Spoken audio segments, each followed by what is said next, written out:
आज हम पढ़ेंगे the diary of a young girl का चैप्टर 3। इस चैप्टर में अक्टूबर 1, 1942 से लेके नवंबर 28, 1942 तक की सारी इवेंट्स रिकॉर्डेड हैं।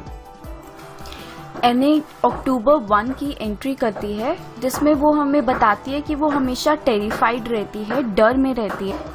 जब भी डोरबेल बजती है वो डर जाती है कि अब कौन आ गया और कहीं किसी को पता न लग जाए कि वो लोग एनेक्स में छुपे हुए हैं। एनेक्स एक ऑफिस बिल्डिंग के सीक्रेट रूम को बोला गया है। यहाँ पे इन जनरल टर्म एनेक्स हम एक स्टोर रूम को बोलते हैं। तो यहाँ पर एने ने अक्टूबर 1 की बात बताई है। जैसे ही डोरबेल रिंग होती है उसे लगता है कि गेस्टापो है, बट ऐसा नहीं था और कुछ फियर्स थे जो एने को बहुत डरा रहे थे, एने और उसकी पूरी फैमिली को। एक एम्प्लॉई था जो कि जूइश केमिस्ट था। उसे पूरी बिल्डिंग बहुत अच्छे से पता थी क्योंकि वो बहुत सालों से वहां पे काम कर रहा था और एने की पूरी फैमिली हमेशा अफ्रेड रहती थी, डरी रहती थी कि कहीं वो नोटिस ना कर ले और एनेक्स में जाकर कहीं वो देख ना ले। अगर उसे पता लग गया तो वो कंप्लेन कर सकता है। और एने हमेशा एक और न्यूज़ को लेके बहुत ज़्यादा फ्राइटेंड थी, डरी हुई थी। जो बाहर के वर्ल्ड में फैली हुई थी न्यूज़ वो ये थी कि जो फ्रैंक्स है, उनके जो जूइश फ्रेंड्स हैं, they are carried away by the dozens. तो उन्हें लगता था कि ये कहीं चले गए हैं, कि कोई इन्हें उठा कर ले गया है। तो ये न्यूज़ बाहर फैली हुई थी। तो जर्मन पीपल उस चीज़ को कवर करने की कोशिश करते हैं और जो जर्मन लोग हैं उन्हें एने बहुत ही ज़्यादा क्रूअल कहती है और वो हमेशा ज्यूज़ के खिलाफ ही एक्शन लेते हैं, जो भी लेते हैं। एंड एने उन पे एक रिमार्क करती है, नाइस पीपल द जर्मन्स।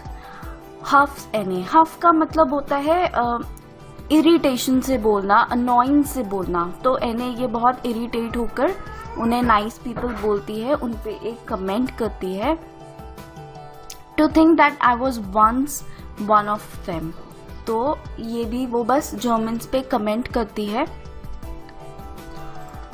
एने अपने आप को डिस्ट्रैक्ट करने के लिए, अपना ध्यान दूसरी तरफ करने के लिए, इन प्रॉब्लम से हटने के लिए एने अपने आप को हमेशा स्टडीज में बिजी रखती थी और उसे फ्रेंच पढ़ना बहुत अच्छा लगता था। फ्रेंच और मैथ वो पढ़ा करती थी, तो अब उसका ध्यान इन चीज़ों पे नहीं जाता था, इन प्रॉब्लम्स पे नहीं जाता था।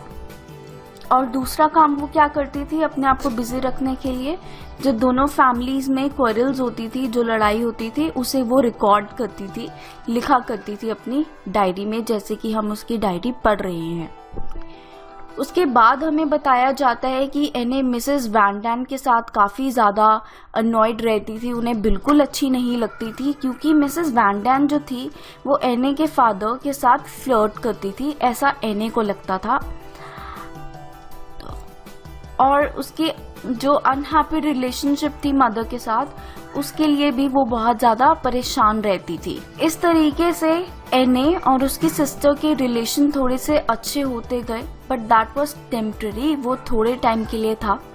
उनका रिलेशन अच्छा होता गया और वो एक दूसरे की डायरीज तक पढ़ते थे।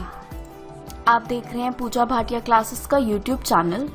उसके बाद हमें अक्टूबर 20 की नाइट का सीन बताया गया है कि पूरी जो रेजिडेंट्स थे वहाँ के, उन्हें बहुत ज़्यादा डर लगता है, कुछ ऐसा इंसिडेंट होता है।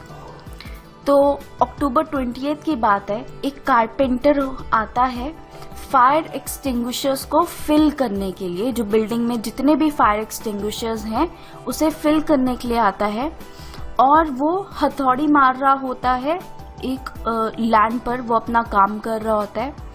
और वो जो लैंड होती है, वो जगह होती है, वहाँ उस लैंड के ऑपोजिट उन्होंने वहाँ पे अपनी कबर्ड रखी होती है जिसमें से उनकी एंट्रेंस होती है, जो उनका डोर एंट्रेंस होता है, क्योंकि वो एक सीक्रेट एंट्रेंस है। तो सब लोग डर तो जाते हैं पर वो अपने आप को काम डाउन करते हैं और जितना हो सके क्वाइट रहने की कोशिश करते हैं। फिर क्या होता है, सडनली जो कारपेंटर होता है उनके डोर पे नॉक करना शुरू हो जाता है। तो सब लोग बहुत ज्यादा डर जाते हैं। Everyone goes white as it begins pushing at the door. Gone white का मतलब होता है डर से बिल्कुल रंग उड़ जाना। तो सब लोग बहुत डर जाते हैं कि अगर इस कारपेंटर को पता लग गया, इस डोर में एंटर हो गया, तो हमारा सीक्रेट रिवील हो जाएगा और सबको पता लग जाएगा। तो वो कारपेंटर क्या करता है, डोर को पुश करता है, धक्का देता है उनके सीक्रेट एनेक्स के डोर को। उसके बाद हमें एक और इंसिडेंट बताया जाता है कि सडनली उन्हें एक वॉइस सुनाई देती है मिस्टर कुफियस की, जो कि उन्हीं के एक प्रोटेक्टर हैं, उन्हीं में से एक है और उनकी सिक्योरिटी के लिए वो हेल्प करते हैं उनकी सिक्योरिटी में। तो मिस्टर कुफियस जो होते हैं वो अपनी फैमिली के साथ आए होते हैं और वो कहते हैं कि प्लीज हमें अंदर आने दो, और एने की फैमिली उन्हें अंदर आने देती है। तो अब ये बात मंडे की होती है। मंडे मेव और उसका हस्बैंड कैंग पूरी रात एनेक्स में स्पेंड करते हैं और ये उनके साथ सभी को बहुत अच्छा लगता है क्योंकि वो बहुत अम्यूजिंग होते हैं, बहुत मजाकिया होते हैं। अब अक्टूबर एंड की बात हमें बताई गई है कि एने बहुत ज्यादा परेशान है अपने फादर को लेकर। उसके फादर बहुत बीमार पड़ जाते हैं और वो डॉक्टर को भी नहीं बुला पाते क्योंकि वो सीक्रेट जगह में रह रहे हैं। और अगर एने के फादर कफ करते हैं, खांसी करते हैं, तो उन्हें प्रॉब्लम होती है कि कहीं उनकी कोई आवाज सुन ना ले। उसके बाद एने को लगता है वो धीरे धीरे काफी बड़ी हो रही है एंड उसकी मदर भी उसे अलाउ कर देती है वो बुक पढ़ने के लिए जिसमें प्रोस्टिट्यूशन के बारे में मेंशन होता है और भी काफी सारी चीजें वो उस बुक में से पढ़ती है। नवंबर 7 की बात बताती है अब एने, और वो बताती है कि नवंबर 7 को उसकी और उसकी फैमिली के बीच में एक काफी बड़ी लड़ाई हुई थी। लड़ाई एक्चुअली एने और मार्गॉट के बीच में हुई थी। मार्गॉट एने की सिस्टर है और एने के पेरेंट्स ने मार्गॉट की साइड ली थी जब एने और मार्गॉट के बीच में एक बुक को लेकर फाइट हुई थी।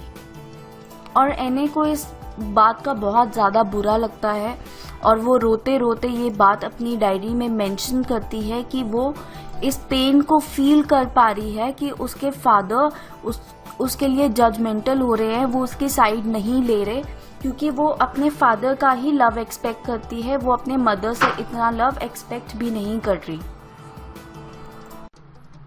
आप देख रहे हैं पूजा भाटिया क्लासेस का यूट्यूब चैनल। हम आगे बढ़ते हैं अपनी स्टोरी में।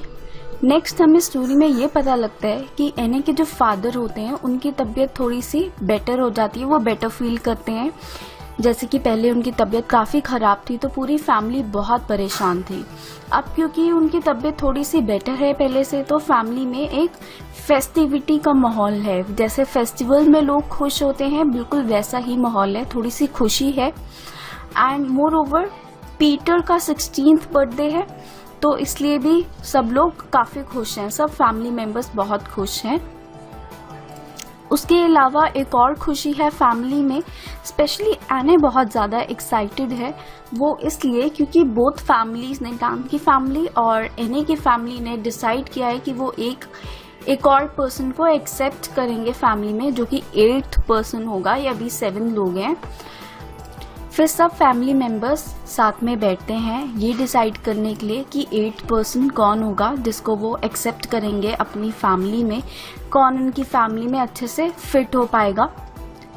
तो सब लोग मिलके ये डिसाइड करते हैं कि अल्बर्ट डसल जो है, जो कि एक डेंटिस्ट हैं और वो एल्डरली हैं, मतलब बुजुर्ग हैं, उन्हें हम एक्सेप्ट करेंगे। ही इज ऑल्सो जू और वो भी एक सेफ प्लेस ढूंढ रहे हैं। तो ये लोग रेडी हैं अल्बर्ट डसल को एक्सेप्ट करने के लिए। He is excited to have a hiding place. जो मिस्टर डसल है वो काफी ज्यादा एक्साइटेड होते हैं कि उन्हें एक हाइडिंग प्लेस मिल गई है।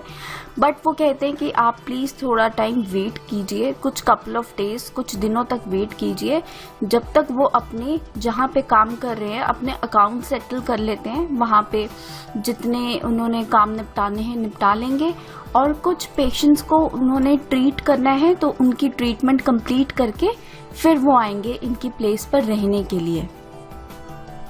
इन्हें बहुत ज़्यादा इम्पेशेंट हो जाती है, वो वेट नहीं कर पाती, वो चाहती है कि फटाफट से आ जाए वो, एंड उसे ये लगता है कि वो हमें इतने दिन वेट करवा रहे हैं तो मे बी वो अनग्रेटफुल हैं, क्योंकि एने की फैमिली उन्हें साथ में रहने दे रही है बट स्टिल वो वेट करवा रहे हैं।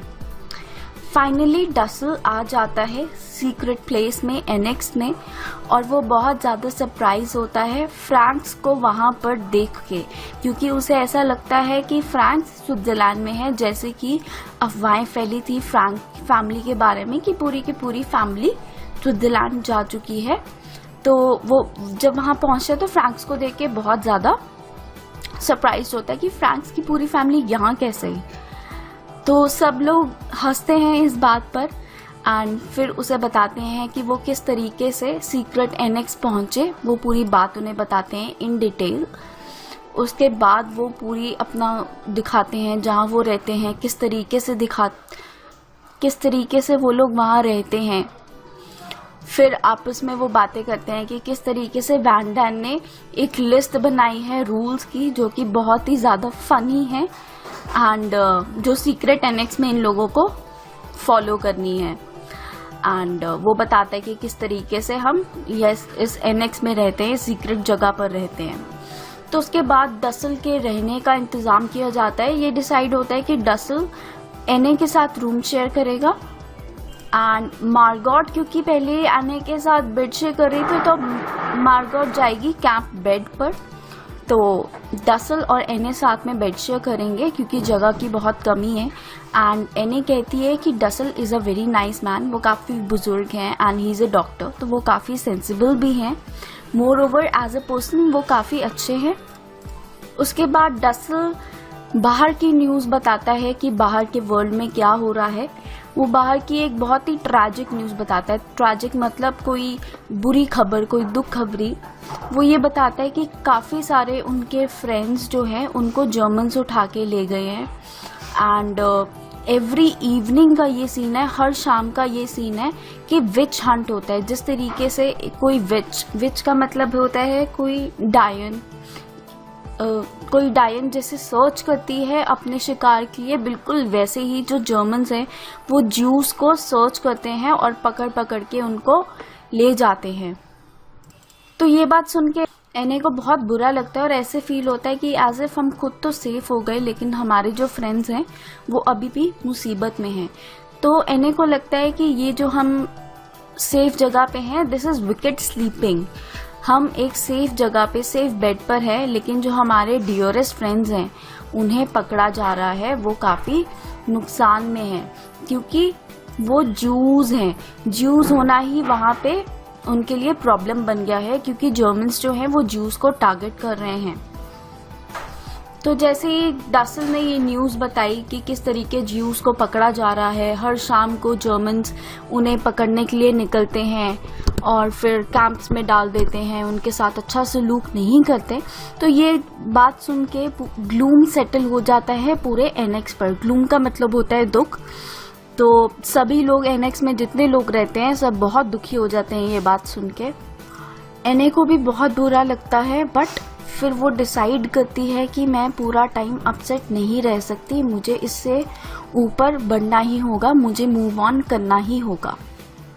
उसके बाद हमें बताया जाता है कि एने और उसकी फैमिली को किस टाइप की प्रॉब्लम्स फेस करनी पड़ती हैं एनेक्स में रहने के लिए। उसके बाद हमें बताया जाता है कि उन्हें काफ़ी सारी शॉर्टेजेस हुई थी, काफ़ी सारी परेशानी हुई थी, हर चीज़ की शॉर्टेज रहती थी, कमी रहती थी, पावर शॉर्टेज रहती थी, बिजली की प्रॉब्लम रहती थी। पूरे एक वीक तक वो बिल्कुल भी बिजली यूज़ नहीं कर पा रहे थे। तो पूरा एक हफ्ता उन्होंने बिना बिजली के निकाला, बिना पावर के निकाला। फिर पेपर शॉर्टेज बहुत रहती थी सबके बीच में। और फिर धीरे धीरे एने को लगता है कि जो डसल है उनमें भी काफ़ी सारी फॉल्ट्स है और वो उन्हें एक स्टॉजी ओल्ड फैशन डिसिप्लिनर कहती है। उन्हें एने को ऐसा लगता है कि जो डसल है वो ओल्ड फैशन है, स्टॉजी मतलब अनफैशन सेम, और डिसिप्लिनर है, उन्हें डिसिप्लिन बहुत ज़्यादा पसंद है। तो जैसे कोई बुजुर्ग होते हैं, थोड़े खड़ूस होते हैं, अपने रूल्स को लेके स्ट्रिक्ट होते हैं, उसे बिल्कुल वैसा ही लगता है कि डसल बिल्कुल वैसे ही हैं, काफ़ी ओल्ड फैशन है और अपने डिसिप्लिन रखते हैं, सब पे अपने रूल्स चलाते हैं। So this was chapter 3 of Diary of a Young Girl.